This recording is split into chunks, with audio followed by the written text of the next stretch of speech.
So I got this new neighbor. Uh, I'm seeing all these, furniture trucks, stuff like that. I decided, I'm going to go meet this guy, find out who he is, be neighborly, find out, what he does for a living, all that kind of stuff. So I go over, I knock on his door, I say to him, hey, my name's Norm. I find out his name's Mike. He seems like a good guy, I'm, uh, I'm like, well, what do you do for a living there, Mike? You moving into the apartment next to us? Or what kind of job do you have? He says, well, I'm a professor in Ann Arbor at the college. And I say, oh, well, that's, what do you teach math? What do you teach? He says, well, I'm a professor of logic. I've never heard of that. What kind of job is that? So I say, what does that mean? He says, well, it's a long story, but it's easier if I just give you an example. And I said, okay, all right, give me an example. And he says, well, have you ever owned a doghouse? Yeah, I have.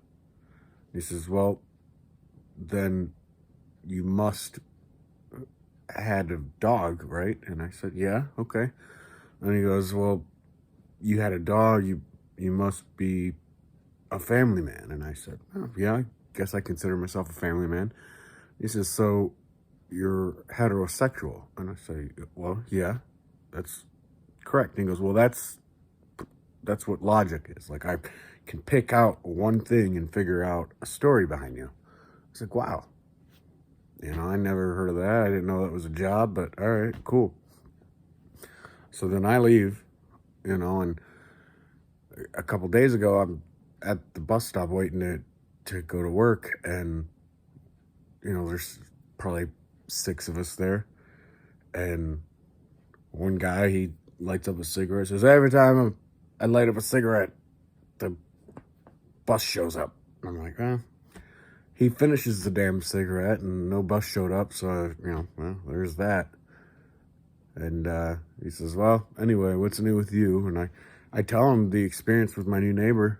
I tell him he's a professor of logic, my new neighbor. And he says, oh, what the hell's that? And I said, well, let me give you an example. I says, do you or have you ever owned a doghouse? He said, no. And I said, well, then you must be one of them faggots.